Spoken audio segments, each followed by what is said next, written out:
Je lis du livre de Matthieu, chapitre 3, au verset 5, ce qui suit.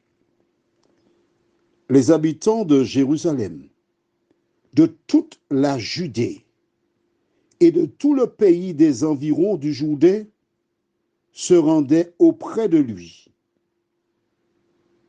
Prions. Notre Seigneur et notre Dieu, nous te bénissons pour le privilège d'avoir la parole, la Bible. Elle nous permet de comprendre le passé, le présent, mais surtout l'avenir. Que le Saint-Esprit continue de nous éclairer, nous conduire dans toute la vérité, nous t'en prions. Au nom de Jésus et pour ta gloire éternelle. Amen. Voici un homme qui se trouvait dans le désert, Jean, communément appelé Jean-Baptiste.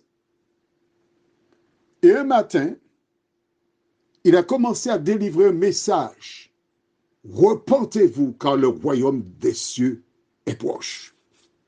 La Bible déclare que les habitants de Jérusalem et de la Judée se sont rendus pour écouter cet homme.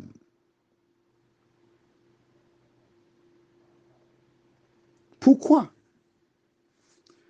Il n'avait pas de service de communication. Il n'avait pas Internet. Il n'avait pas les moyens sophistiqués pour attirer les gens.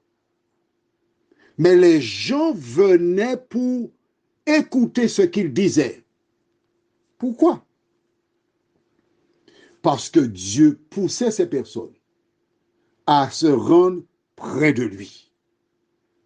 Aujourd'hui, à cause du coronavirus, les foules ne peuvent plus, on ne verra plus ce qu'on a connu avant 2019. C'est terminé.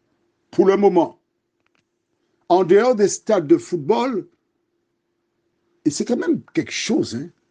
Tu te rends compte? Je regarde des matchs parfois, quand je dis des matchs, des résumés.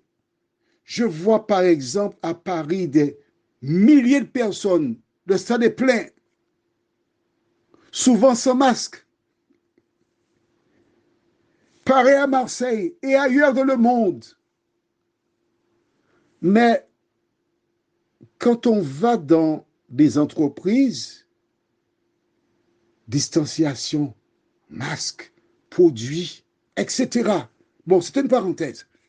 Ces personnes se rendent dans les stades parce qu'il y a leur équipe. Ils vont supporter leur équipe. Mais là, Jean-Baptiste était tout seul. Mais Dieu envoya des femmes et des hommes vers lui pour entendre son message, parce que le message venait de l'Éternel lui-même.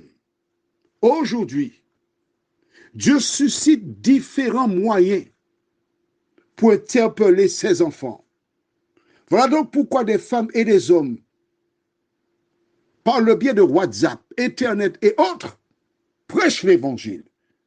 Et le Saint-Esprit pousse des femmes et des hommes non seulement à écouter, mais à se positionner pour accepter Jésus pour sauveur personnel. Les habitants se rendaient là. L'église, la synagogue de l'époque, les gens s'y rendaient tous les samedis parce que les Juifs observent le sabbat, 7e jour de la semaine. Mais le message que délivrait Jean n'avait rien à voir avec leur message. Le message était celui de Jean-Baptiste où il invitait les femmes et les hommes à laisser le Baal moderne pour se tourner vers l'Éternel. Prions. Notre Seigneur et notre Dieu.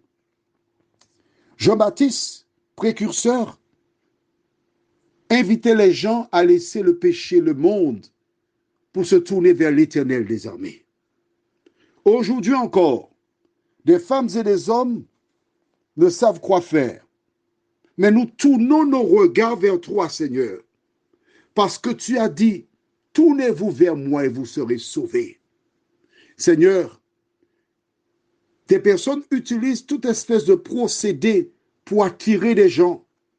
Mais nous savons que du temps de Jean-Baptiste, il n'y avait pas de procédé. Il n'y avait pas d'attrape-nigo. il y avait des femmes et des hommes poussés par le Saint-Esprit qui se rendaient vers lui, reconnaissaient leur état. Seigneur, nous savons qu'avant le second retour de Jésus, tu feras de même. De nous aider à être prêts pour ce grand jour, nous t'en prions, au nom de Jésus et pour ta gloire éternelle. Amen. Je te souhaite une bonne journée.